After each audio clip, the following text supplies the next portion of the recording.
Students हमारे पास तीन sets मौजूद हैं। अगर आप यहाँ पे देखें ए बी और सी, सेट बेसिकली क्या है, जब आप मुख्तलिफ नंबर्स को या मुख्तलिफ चीज़ों को जो कि आपस में मिलती जुलती हों, आप उनको इकट्ठा करके ब्रेसेस के अंदर यानी जो दरमियानी ब्रैकेट है उसमें लिखते हैं और आप कैपिटल नेम से कैपिटल जो अल्फ़ाबेट्स हैं इसके साथ उनको नेम कर दें तो वो हमारे पास सेट बन जाते हैं। जैसे ग्लास का एक सेट है, स्टेशनरी की चीज़ें हैं उनका एक सेट बन सकता है, ठीक है।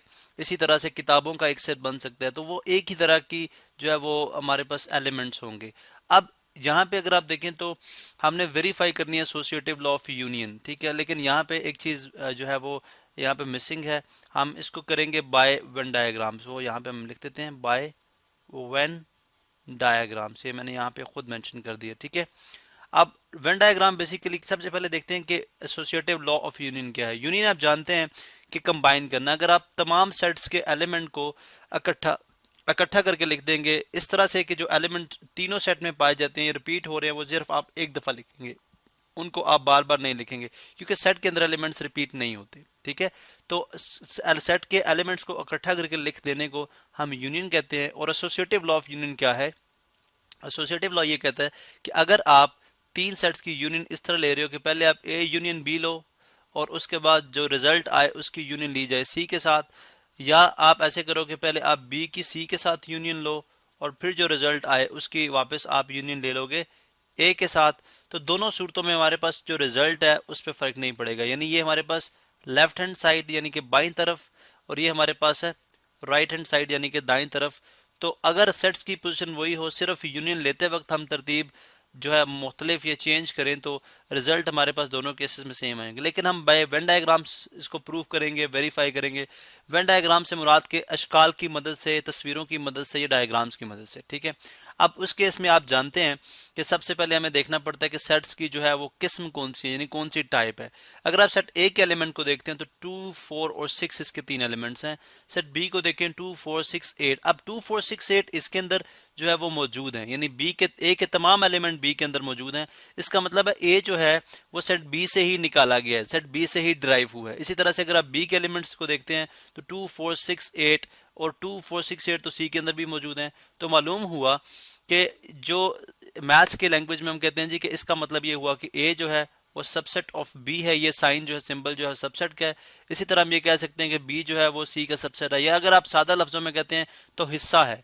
ए जो है वो बी का ही हिस्सा है, ठीक है। इसी तरह बी को देखा जाए तो वो सी का हिस्सा है। तो अगर ए बी का हिस्सा है, बी सी का हिस्सा है, तो ट्रांजिटिव लॉ के मुताबिक हम ये भी कह सकते हैं कि ए जो है वो भी फिर सी का हिस्सा है, यानी ए जो है वो भी सी का सबसेट है, चूंकि 2, 4, 6 जो है इसके अंदर भी मौजूद है।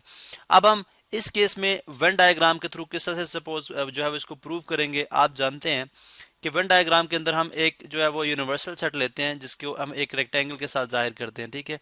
इस तरह हम एक रेक्टेंगल बनाएंगे, ठीक है, और इसके अंदर हम एलिमेंट्स, इसके अंदर हम मुख्तलिफ सेट रखेंगे। अब जो है हमारे पास यूनिवर्सल सेट बेसिकली क्या है?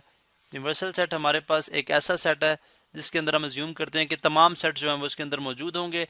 और दूसरी बात ये कि इसके अंदर हम अमूमन यूनिवर्सल सेट को जो है वो रियल नंबर से ही जो कहते हैं कि यूनिवर्सल सेट बेसिकली एक रियल नंबर का सेट है जिसके अंदर हर तरह तमाम तरह के नंबर आ जाते हैं सिवाय कम्प्लेक्स नंबर्स के।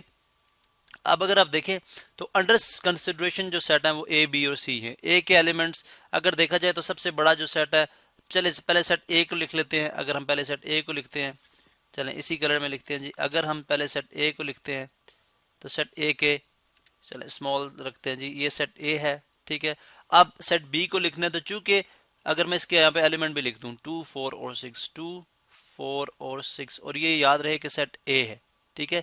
इसी तरह से सेट बी को देखा जाए तो बी के एलिमेंट 2, 4, 6 और 8, 9 है। इसका मतलब है इसी के अराउंड जो है किधर बी वो एग्जिस्ट करता है, ठीक है। यानी ये हमारे पास सेट बी है, ठीक है। यहाँ पे मैं लिख देता हूँ जी कि सेट बी। इसके अगर आप एलिमेंट देखें 2, 4, 6 तो हमने ऑलरेडी लिख दिया, 8, 9 रह जाते हैं, 8 और 9। उसके बाद अगर आप सेट सी देखते हैं तो 2, 4, 6, 8, 9 तो ऑलरेडी इसके अंदर मौजूद है, तो 8, 12 और 11, इसलिए हम एक और यहाँ पे सर्कल ड्रॉ करेंगे जो शो करेगा कि ये हमारे पास सेट सी है। यहाँ पे चले हम प्रॉपर ड्रॉ करते हैं। ये हमारे पास शो करेगा जी कि ये हमारे पास सेट सी है जिसके रिमेनिंग एलिमेंट्स अगर आप देखें 2, 4, 6, 8, 9 तो मौजूद हैं, इसलिए हम यहाँ पे 10 और 11 भी डाल देते हैं। ठीक है, अब ये 3 सेट्स हमारे पास मौजूद हैं। इस चूंकि हमने लेफ्ट हैंड साइड और राइट हैंड साइड दोनों प्रूव करनी है, इसलिए हम इसकी कॉपी कर लेते हैं और उसको हम पेस्ट कर लेते हैं, जो कि हम राइट हैंड साइड के लिए सॉल्व करेंगे। अब चूंकि यूनियन, जैसा कि हमने बोला जी, एलिमेंट्स को कंबाइन किया जाता है, लेकिन लेफ्ट हैंड साइड में हमने ये ब्रैकेट हमें ये शो कर रही है कि हमें ए यूनियन बी पहले मालूम करना है, पहले ए और बी की यूनियन ली जाए। अब अगर आप ए और बी की यूनियन लेते हैं तो डेफिनेटली सेट बी आ जाएगा, क्योंकि यूनियन में एलिमेंट कंबाइन करेंगे।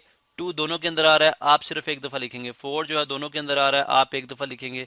6 दोनों के अंदर आ रहा है, आप एक दफ़ा लिखेंगे। और 8 9 जो ऐसे एलिमेंट है जो आप इस सेट के अंदर, यूनियन के अंदर डाल लेंगे, तो ये हमारे पास सेट ऑफ यूनियन बन जाएगा ए और बी की। ठीक है, और इसलिए हम क्या करते हैं कि यहाँ पे इसको जो है वो ग्रीन कलर के साथ हम यहाँ पे इसको कलर कर देते हैं। ये बेसिकली अगर आप देखें आप, तो हमारे पास ये सेट है, ये रिप्रेजेंट कर रहा है एरिया ए यूनियन बी को। यहाँ पे मेंशन भी कर देते हैं कि this region represents green region represent कर रहा है, रिप्रेजेंट्स किस चीज़ को रिप्रेजेंट करता है जी? रिप्रेजेंट्स ए यूनियन बी को। ठीक है, ए यूनियन बी को। अब इसकी यूनियन ली जाएगी सी के साथ। जब आप इसकी यूनियन सी के साथ लेंगे तो 2 4 6 8 9 ये तो ऐसे एलिमेंट है जो ऑलरेडी इसके अंदर मौजूद हैं। सिर्फ 8 9 10 11 के लिए हम ये रीजन भी, इसको भी कलर कर देंगे ग्रीन ही। इसको भी हम ऐसे करते हैं कि इसको भी ग्रीन कलर कर देते हैं। ठीक है, बल्कि हम इसको डिफरेंट कलर शो करते हैं। चले हम इसको पिंक कलर शो कर लेते हैं, पिंक में। ठीक है, ये हमारे पास पिंक कलर। अब अगर आप यहाँ पे फॉर द टाइम बिंग देखें तो ग्रीन और प्लस पिंक ये दोनों मिलके जो रीजन है ये रिप्रेजेंट कर रहे हैं A union B union C को। चले हम इस तरह कर लेते हैं। जनरली हम एक एज ए एक होल कलर भी शो कर सकते हैं। ठीक है, यानी अगर आप यहाँ पे देखें तो हम एक ओवरऑल कलर जो है वो भी शो किया जा सकता है। लेकिन यहाँ पे चले मैं एलिमेंट्स को यहाँ पे, जो ये एलिमेंट इनको हम कॉमन दोबारा से लिख देते हैं, ये 10 है। ठीक है, और इस तरह से अभी आप जानते हैं 2 4 6 8 9 11 10। तो हम ओवरऑल बात करेंगे जी कि ग्रीन और जो हमारे पास ये जो ग्रीन है और प्लस ये ऑरेंज कलर जो है, ये कंबाइन रिप्रेजेंट कर रहे हैं ग्रीन, सॉरी पिंक जो है, green plus pink region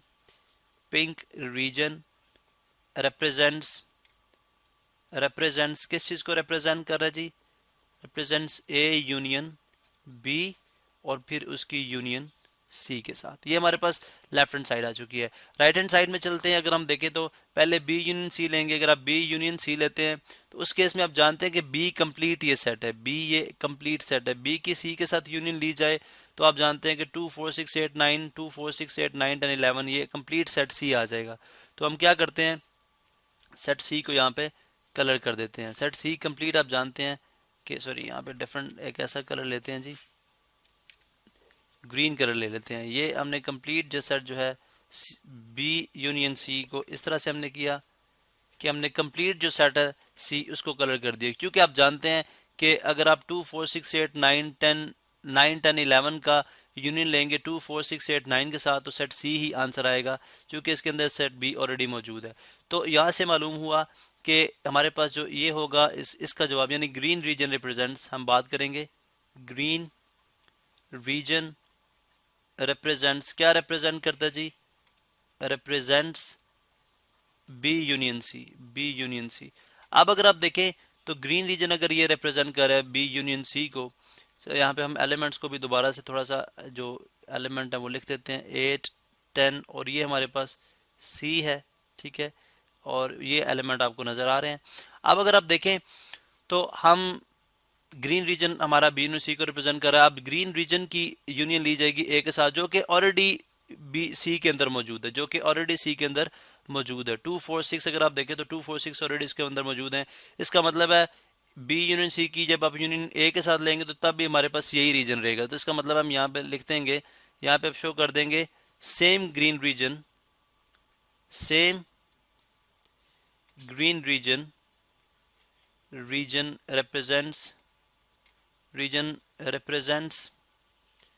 represents A union B union C.